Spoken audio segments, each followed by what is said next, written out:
Israël reproche à Poutine de continuer à parler au Hamas. Certains reprochent même à Poutine, imaginent que Poutine était déjà au courant depuis plusieurs années, jusqu'à 2 ans de ce que préparait le Hamas. Du coup, mécaniquement, Israël a promis de se venger. Mais vous devez être très prudent, car laissez-moi vous dire que nous allons terminer cette guerre. Nous allons gagner parce que nous serons plus forts après cela. La Russie en paiera le prix. Croyez-moi, la Russie le paiera. La Russie paiera le prix. La Russie soutient les ennemis d'Israël. La Russie soutient les nazis qui veulent commettre un génocide sur terre. Et la Russie en paiera le prix. Maintenant, écoutez-moi bien.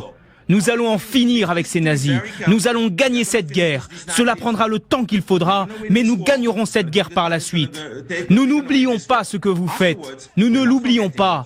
Nous viendrons. Nous ferons en sorte que l'Ukraine gagne. Nous ferons en sorte que vous payiez le prix de ce que vous avez fait. Thierry Volton, cet homme ne représente pas Israël, mais il est quand même à la tête du parti de Benyamin Netanyahou. Donc concrètement, ce qu'il promet là, c'est encore une fois un durcissement, une radicalisation dans les deux camps. On l'a bien vu.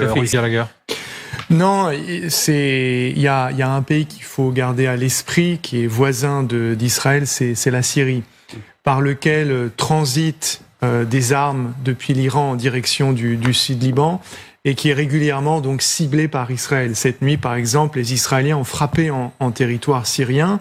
Il faut savoir que la Russie est le pays qui a grandement maintenu et aidé Bachar al-Assad à rester au pouvoir.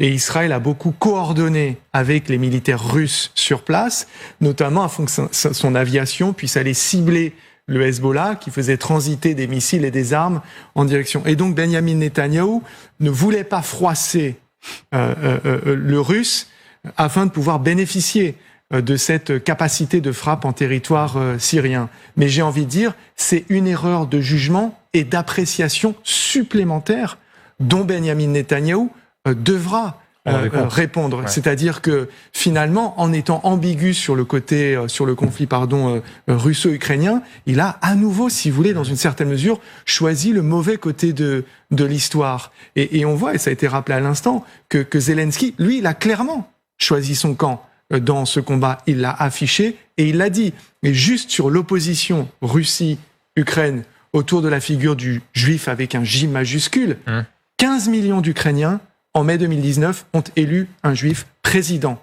de leur pays. Tous, 100%, savaient que Zelensky est juif. Il n'a jamais caché sa judéité. Et il est président d'un pays en guerre, agressé, et qui bénéficie d'un taux de soutien qui est supérieur à 90%. Ouais. Dans le pays voisin agresseur, la Russie, aujourd'hui, en 2023, on chasse les juifs. Bon, comme quoi, même dans ce conflit israélo-palestinien ou israélo-arabe, comme certains aiment le dire, l'Ukraine n'est pas forcément bien loin.